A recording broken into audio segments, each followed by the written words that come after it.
my subscribers, I have a confession to make. You're uncultured? No, I'm not uncultured! I was a Mr. Enterbot! Whoa! I mean, this is never really a secret. Hell, you can scroll down to one of his comment sections and see, look, there I am. It's me. Plus, with how many times I use his quotes in such of my content, this was bound to spill out. But yeah, I was big into his videos when I was like 10 or so. And I was the textbook Mr. Enterbot. I followed all of his opinions, did the animated atrocity cards on DeviantArt, called out the writers, the works. But one thing that always stuck out to me were the episodes/shows he told were the worst. You know, your Rent Seeks Health, CRC show parties, all that jazz. And I'd avoid them like the plague and agreed they were terrible. But recently, it occurred to me. Were the shows that he claimed were the worst actually the worst? And after sitting through Adult Party Cartoon, which felt like overleveling for a boss everyone says the hardest thing ever, only to be mildly troublesome at best, I thought I could take a look at one of his sworn enemy shows.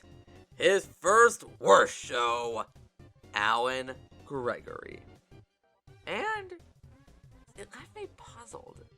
Its first 2 episodes gave me an interesting response. So much so, I thought to make this video. Plus, I just need confirmation I watched this shit already. Leave me alone.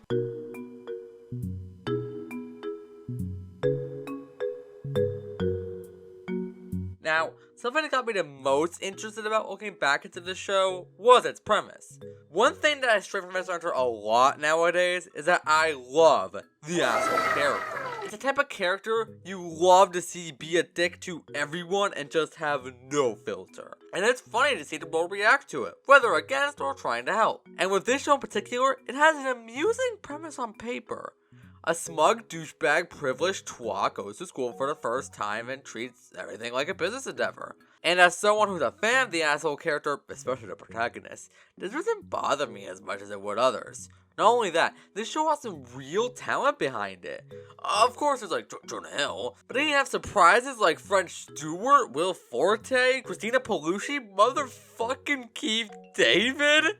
This show was never a train wreck from the start. But then I realized it was an adult cartoon from 2011 and I started to wince a little. You know, the era where everything had the art style of Family Guy, but the try-hard shock value of what people think South Park was. But I mean, hey, the premise is solid enough and it has funny actors.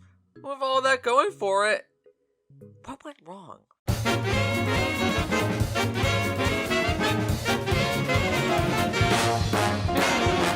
Right off the bat, this show is one of the worst starts I've ever seen. Like, I knew for a lot of shows, it takes some time for them to find their footing, and the first few outings are bound to be crap at times.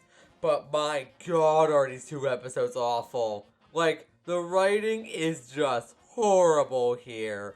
A lot of lines lose their mark, and the jokes are just predictable at best and groan-worthy at worst. Like in episode 1, they have these type of jokes I like, but either the wording of it is off, the timing is off, or just the animation, they all fall flat. Like, you ever have that feeling where you want to laugh, but like, you physically can't? That was me right there, watching this episode. Okay, maybe that's because like, I was watching it like 7 a.m., but you can't prove that.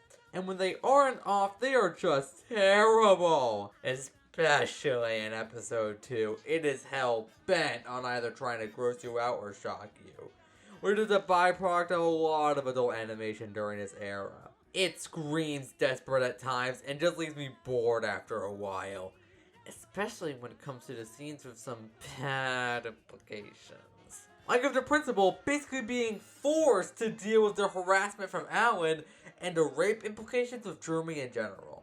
Speaking of which, another problem these episodes have is that almost half the cast are shallow douchebags, which I have a problem with on paper, but they have practically nothing to balance it out. It's like cake with just frosting. At some point, you're gonna get a stomachache. Oh, I'm so full. Die! No. You see, asshole characters are usually at their funniest when they have a straight man or a nice character to bounce back on. Someone to balance out their douchebaggery. And this show doesn't have many nice characters to balance out all the meanness, so it kind of leads to a miserable experience at times. especially when it comes to any scene with the two butt monkeys I mentioned earlier. Yeah, if you're gonna tell, episode 2 is the worst. It's not fun seeing people be assholes and harass 80-year-old women and win in the end. Which leads me to my final issue. They expect you to care. These episodes have these small little moments where they have Alan sulk and expect you to care about this guy. And I just don't get what you want me to feel here. Am I supposed to feel sorry for the dick? Because you've shown me no reason to care about this kid. He's a spoiled rich twat who treats everyone, that isn't Richard, like shit, only cares about himself, and harasses an 80-year-old women. You can't show me all this and expect me to care when he isn't like that school very much. You see, with the asshole protagonist, you have to give them an identifiable trait to make them likable. For example, Rick has his care for his family, Buddha has his self-loathing and genuine care for some people, and Jeff Winger has his caring side to the group. And those are just from the adult shows I know. But the problem here is that they didn't give us any likable traits about this ass. Which is totally fine for a comedy like this, but you can't do that whilst also having scenes where we're supposed to feel sorry for him. It doesn't work that way. It's not like the show is trying to pull a character arc of him wanting to care about people. The sad scenes derive from, oh, poor Alan, he doesn't fit in. Like, who cares? You didn't seem to until you decided he does. And even if that was the core reason to sympathize with him, it is so cliche, overdone, and is played far too straight. Like, yeah, he's an outcast. So what? Do something new if you want to be this deep show. Either do that or stick to comedy.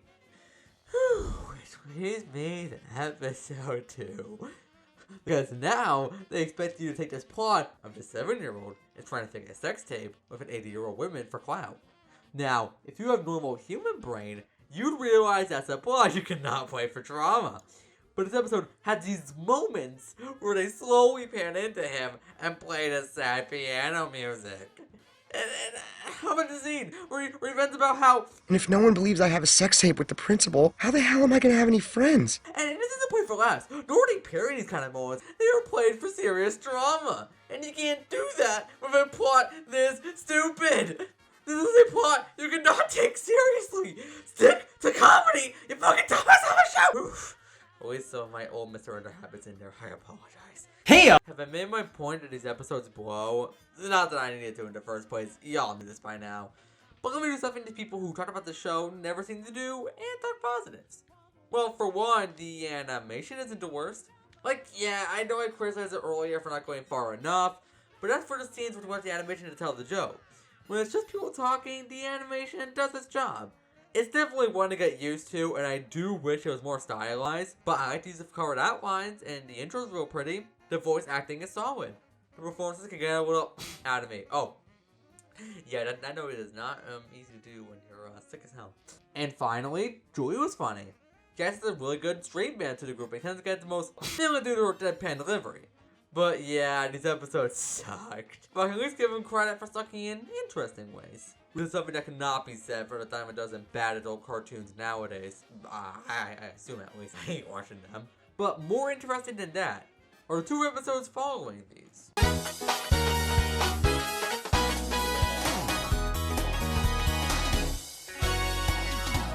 Okay, so at first I was ready to ride this show off as one of those brutally bad shock shows of the 2010s and call it a day. Maybe make a 6-minute video about them and say Mr. Hector was right. Hold on. Oh. Then I decided to do something I thought I would never do. Give it another shot. After all, there's only 7 episodes. Might as well see how it ends. So I popped in episode 3, noticed it was titled Gay School Dance, and let out the biggest sigh of despair. But, to the fairness of the Alan Gregory fans out there, I braced for impact, clicked play, and then the episode ended. And I didn't hate it. Hell, I didn't even dislike it. It was actually pretty decent? And given the last 2 episodes, that's a miracle. Of course, this is by no means the best thing ever. By good show standards, it'd be on the weaker end. But considering the scorn this show got, this surprised me in some regards. So let me remind you, I thought this premise had promise. And how the first 2 episodes squandered it by trying too hard to shock or get you to sympathize with these dickheads. But, to my utter shock, this episode didn't do that. It's like it understood these characters were deplorable and treated them as such for comedy. Not a moment here was played for drama. No crappy zooms, no somber pianos, nothing. It was an episode that was just made to make you laugh. And you know what? It ain't too bad at that. I'll admit, some moments got me here. Nothing more to that typical Twitter meme. But hey, it's something. And while neither plot here was laugh out loud funny, it at least tried to be purely a comedy. And I liked some of the moments here. Alan trying to ask out Joel, how the prank coincides with the song, and the credit stinger. And well, yeah, it still has those creepy undertones with the principal. She's portrayed here as kind of an underdog, and her pair with Julie is really sweet and kind of cool at times. The plot of Jeremy is fine, but I feel it's just kind of weak. It doesn't portray Richard as sympathetic, but it's just not that funny, in any episode that relies on hating Jeremy is just predictable and boring. But hey, the A-plot didn't put me to sleep or grow until the cows came home for breakfast, so I'll give it credit for that much. But the episode following it is actually the best one of the show. And it's just solid. You see, when it comes to comedy shows, I don't ask for much. If it can make me laugh and have solid writing, it's good enough for me. Hell, you don't even have to do the latter in some cases. So when I say this episode is solid, I mean it's the first episode of the show to get me entertained from start to finish. It's just a funny romp. Not the funniest I've seen, but still good. I think Alan take the place of Joel here. He has a pretty good chemistry with his friend group. And his conversations with Joel are actually pretty funny. They don't play him as this secret underdog or as a hero at all. Both people here are assholes and it's played for laughs. But the subplot is what really impressed me. Cause this is the only episode of the show where Richard gets served. And it's really funny seeing no one take him seriously and how much they baby him. In no part in the episode do they learn to respect him or whatever. They are constantly pampering him. It's great.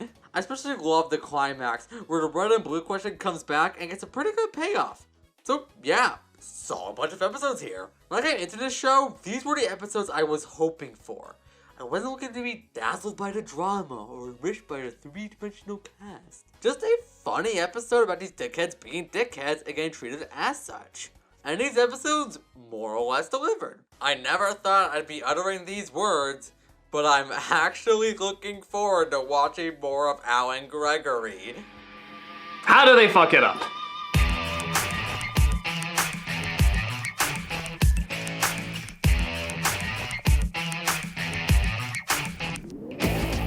Why? Going back to shock humor, of course! Episode 5 is boring. I like the fake play and Gina getting upset was pretty funny, but the whole thing relies on the hook that Alan is racist. And like, he's portrayed as wrong by the teacher, but funnily enough, it doesn't do enough with it. Like, if you're going to have this kind of shock humor, go all the way. This episode is just married to the bit where he mistakes Guillermo as a maid. Do something else. This kind of plot does not last as long as you think it would, episode. I did like Guillermo's speech at the end though, it was pretty funny. Jeremy's plot is boring. He's played as a butt monkey again, but this time with sexual overtones. Remember, these two words don't equal comedy. And I don't get what or who this episode expects me to feel for here. If it's Jeremy, the whole episode shits on him, and I know it ain't for Richard. And yeah, this kind of thing matters, even in comedy. If I don't like the main characters in your A or B plot, I'm going to have a bad time watching it. It's why this type of episodes fail more often than not, because they place a sympathy card onto the butt monkey of the episode. And when the character you're supposed to be rooting for gets beaten down, it's very unsatisfying. And it's no different here. Jeremy is one of the most boring butt monkeys I've ever seen. The show isn't cartooning enough to attempt slapstick, so most of the berating of this episode comes from the characters yelling at him. And the joke gets stale by the fourth utterance, because it's always the same. Jeremy breathes, they yell at him. Jeremy talks, they berate him. Laugh track, ha ha ha ha ha ha. It's the same goddamn thing every time. And while his delivery can be kind of funny, the lines they give him aren't funny enough to warrant this being a running joke. And when your butt monkey isn't funny, you are left bored. But yeah, that's all I have to say about this one. It's just dull. Episode 6 is about Alan's mom coming home. Alan at first likes her company, but then gets tired of it. Just a plot synopsis tells you all you need to know about it. I like the scene where Keith David breaks into the office area though. That was pretty good, but whatever. Why did I pick this show? But okay, let's get to the part you all were looking forward to. The ending. But how exactly does this show end? The same way it started. This episode's awful. It involves a stupid romance plot of Alan and the principal that's not fun to watch, and it's just as uncomfortable as it was in the worst of times. But let's make it even worse by having a blackmail date plot. As soon as I saw the principal slap Alan, I knew where this plot was going. He was going to use it as a way to take her on a date, and if she refuses, he'll tell the school about it. And man, is it as creepy and as road-worthy as you can think of. They even try to hook you with the, "Ooh, will the principal cheat on her husband with Alan? What the fuck do you think?" And it even ends with rape. That's how it ends, by the way. The very last scene of the show is implied rape. How pathetic. You had something going, but you revert back to your shitty habits that got you panned in the first place. Do we even need to mention the subplot? We're just portrayed as an underdog because some douchebag rival can't remember anything about Julie. And I assume you know the rest. How the fuck do you mess up the douchebag rival character? It's one of the easiest character types you can make funny, but nothing about this character is. Cars 2 got this right. The delivery is not exaggerated enough, and the lines aren't funny. Richard has some nose exhale moments, but then expects you to take Julie coming back for him as heartwarming and noble, when in the moment prior explains how shallow of a man he is and how he doesn't deserve it. Fuck this one, it's awful. I knew going into this there'd be some bad episodes of this show, and the first 2 episodes solidified my fears, but it had something going in the middle.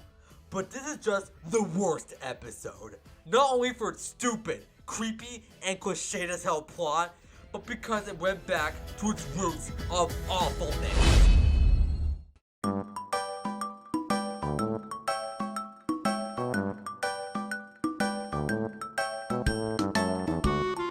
So, yeah, that was Alan Gregory. Overall, I'm glad I ended up giving it a shot.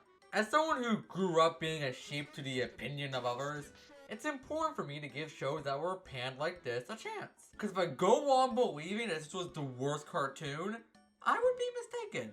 Because man, is this show not that. Like, it's 3 out of 10 bad, but it managed to pull some surprises. I'll admit, I did not expect episodes called Gay School Dance and Interracial McAdams to be the show's grace period, but it managed to impress me with it. But man, did this show flop during its airtime. Reverting to the boring cliches of adult animation, expecting you to buy into its tired drama and asshole characters, and its creepy undertones in its worst outings. But I would not have known how interestingly bad it was if I didn't check it out for myself. So if I were to give any piece of advice to you guys, the audience of cartoon reviewers, it'd be to give the worst shows out there a shot. Because it is fun to see if the worst cartoon in the history of anything ever is as bad as they say, or has pretty solid moments. Either way, it's better to know for yourself than to trust the blind words of assholes talking to a camera. Except for No Party Cartoon, that shit was rank, like don't watch it.